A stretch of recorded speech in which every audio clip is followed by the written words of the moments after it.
Hukum Perbankan dan Tindak Pidana Pencucian Uang. Topik ke-23 dari 75 topik, pengertian dan ruang lingkup rahasia bank, bagian kedua. Ruang lingkup rahasia bank di Indonesia.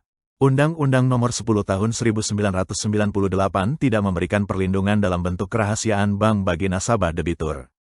Yang harus dirahasiakan bank hanya nasabah penyimpan dan simpanannya saja, tidak termasuk nasabah debitur meskipun nasabah debitur dimaksud termasuk debitur yang lancar dan taat terhadap ketentuan yang disyaratkan.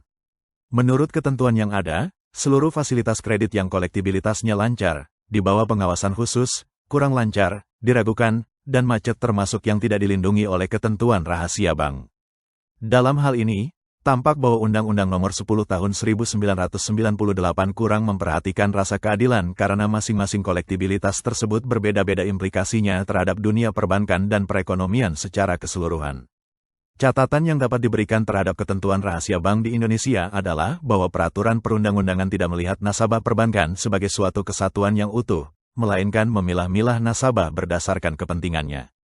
Padahal mungkin saja seorang nasabah debitur merangkap sebagai nasabah penyimpan, umpamanya dalam hal dana yang dimiliki nasabah pada suatu saat masih menganggur, sedang komitmen yang akan ditunaikan nasabah debitur dimaksud belum jatuh tempo.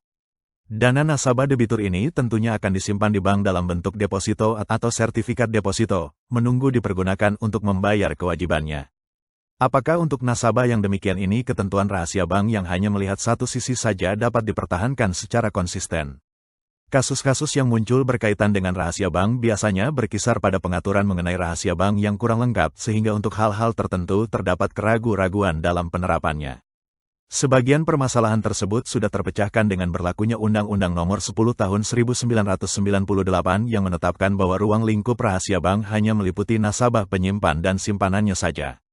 Namun demikian, masih timbul pertanyaan apa yang dimaksud dengan keterangan mengenai nasabah penyimpan dan simpanannya. Tidak terdapat penjelasan lebih lanjut mengenai apa yang dimaksud dengan frase, segala sesuatu yang berhubungan dengan, maupun frase, keterangan mengenai nasabah penyimpan dana dan simpanannya.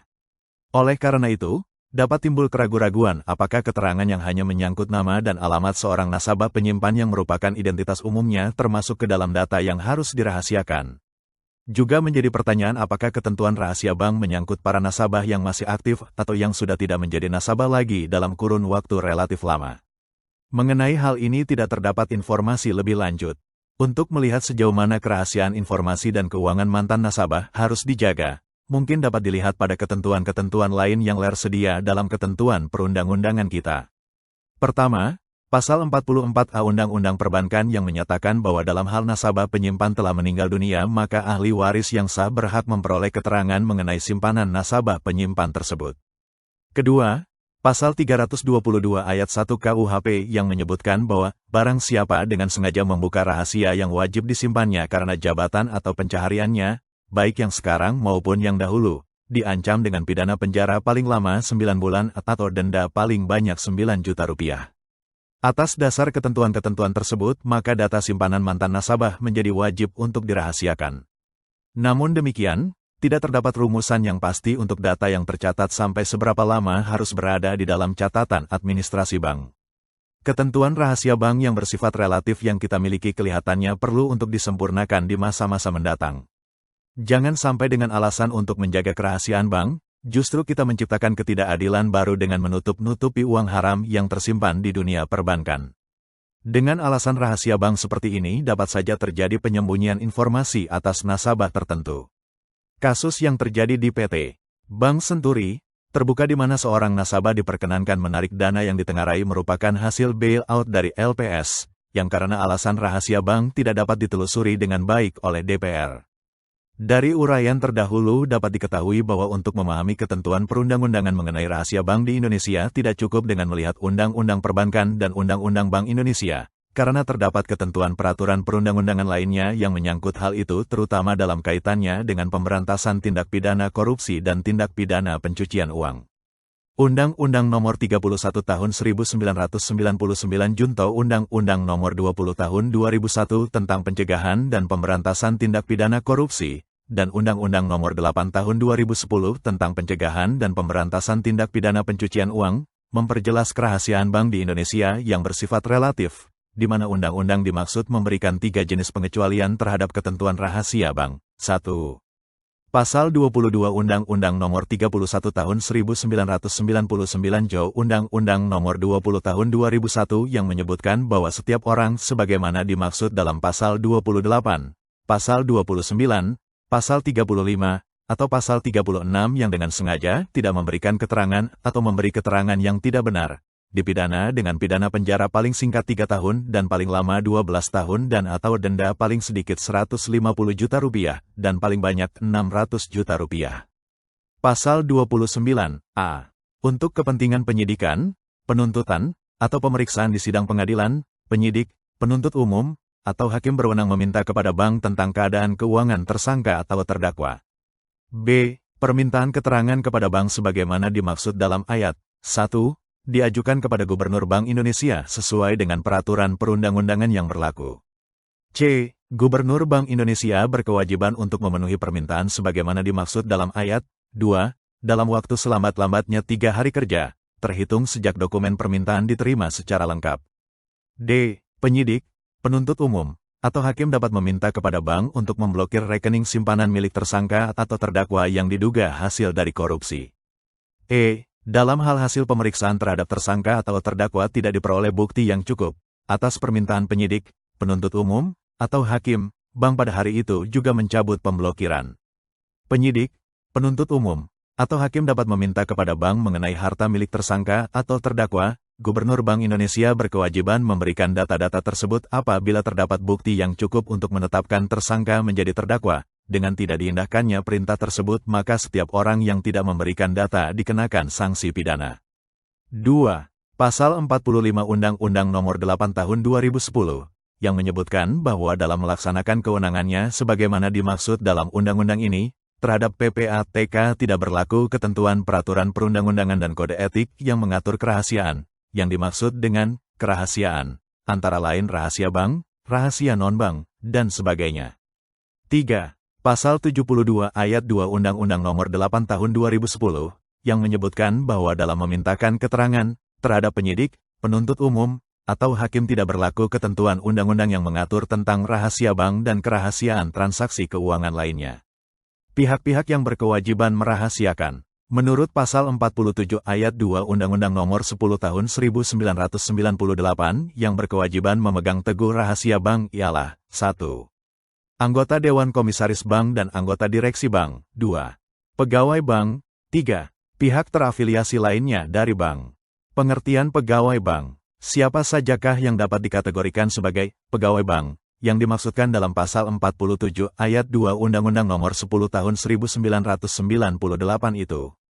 Menurut penjelasan dari Pasal 47 Ayat 2 yang dimaksudkan dengan pegawai bank, adalah semua pejabat dan karyawan bank. Lingkup sasaran tindak pidana rahasia bank ini terlalu luas dan tidak realistis. Dengan pengertian bahwa pegawai bank adalah semua pejabat dan karyawan bank, maka berarti rahasia bank berlaku bagi siapa saja yang menjadi pegawai bank, sekalipun pegawai bank tersebut tidak mempunyai akses sama sekali terhadap atau tidak mempunyai hubungan sama sekali dengan nasabah penyimpan dan simpanannya, misalnya para pelayan, satpam, pengemudi, juru ketik di unit logistik, para pegawai di unit yang mengurusi kendaraan dan masih banyak lagi contoh yang dapat dikemukakan. Kewajiban merahasiakan bagi mantan pegawai bank. Seorang pegawai bank tidak selamanya menjadi pegawai dari bank yang bersangkutan. Yang bersangkutan akan 1. Menjalani pensiun setelah masanya tiba, atau 2. Berhenti atas permintaan sendiri. Atau 3. Diberhentikan oleh bank tempatnya bekerja. Beberapa waktu yang lalu banyak pegawai bank yang terpaksa terkena PHK massal karena banyak bank dilikuidasi atau dibekukan kegiatan usahanya. Timbul pertanyaan, bila pegawai bank itu sudah tidak lagi menjadi pegawai, apakah mantan pegawai itu masih tetap terkena oleh kewajiban untuk memegang teguh rahasia bank yang menjadi kewajibannya sewaktu yang bersangkutan masih menjadi pegawai aktif dari bank yang bersangkutan? Ternyata Undang-Undang Nomor 7 Tahun 1992 maupun Undang-Undang Nomor 10 Tahun 1998 tidak mengaturnya. Beberapa negara menentukan bahwa mantan pengurus dan pegawai bank terikat oleh kewajiban rahasia bank. Ada yang menentukan keterikatannya itu berakhir setelah beberapa tahun sejak saat yang bersangkutan berhenti sebagai pengurus atau pegawai bank, ada pula yang menentukan kewajiban tersebut melekat terus seumur hidup. Undang-Undang Perbankan Indonesia seyogianya menentukan secara tegas bahwa kewajiban merahasiakan itu berlaku terus sekalipun seseorang telah tidak lagi menjadi pengurus atau pegawai bank. Hanya saja perlu diperdebatkan apakah keterikatannya pada kewajiban itu perlu ditentukan batas waktunya ataukah sebaiknya diberlakukan terus seumur hidup. Sebaiknya diberlakukan untuk jangka waktu tertentu saja sejak yang bersangkutan tidak lagi menjadi pegawai, misalnya untuk jangka waktu 10 tahun sejak tidak lagi menjadi pegawai. Pengertian pihak terafiliasi lainnya. Siapa sajakah yang dimaksudkan dengan pihak terafiliasi lainnya dari bank itu? Mengenai siapa yang dimaksudkan sebagai pihak yang terafiliasinya ditentukan di dalam pasal 1 ayat 22 Undang-Undang Nomor 10 Tahun 1998. Menurut pasal 1 ayat 22, yang dimaksudkan dengan pihak terafiliasi ialah a. Anggota Dewan Komisaris, pengawas, pengelola atau kuasanya, pejabat, atau karyawan bank. B. Anggota pengurus, pengawas, pengelola, atau kuasanya, pejabat atau karyawan bank, khusus bagi bank yang berbentuk hukum koperasi sesuai dengan peraturan perundang-undangan yang berlaku. C. Pihak yang memberikan jasanya kepada bank, antara lain akuntan publik, penilai, konsultan hukum, dan konsultan lainnya. D. Pihak yang menurut penilaian Bank Indonesia turut serta mempengaruhi pengelolaan bank, antara lain pemegang saham dan keluarganya, keluarga komisaris, keluarga pengawas, keluarga direksi, keluarga pengurus. Jadi, yang dimaksudkan oleh pasal 47 dengan pihak terafiliasi lainnya ialah selain anggota Dewan Komisaris, direksi dan pegawai bank adalah siapapun yang memberikan jasanya kepada bank, seperti akuntan publik dan konsultan hukum dan pemegang saham dan keluarganya serta keluarga pengurus bank. Demikianlah materi topik 23 Hukum Perbankan dan Tindak Pidana Pencucian Uang. Channel ini akan sangat membantu para mahasiswa untuk memahami perkuliahan dan menambah wawasan masyarakat umum. Subscribe dan like, agar Anda mendapatkan update tutorial lainnya. Bagikan juga link video ini, agar teman lain juga mendapatkan manfaat channel ini. Sekian dan terima kasih. Sampai jumpa.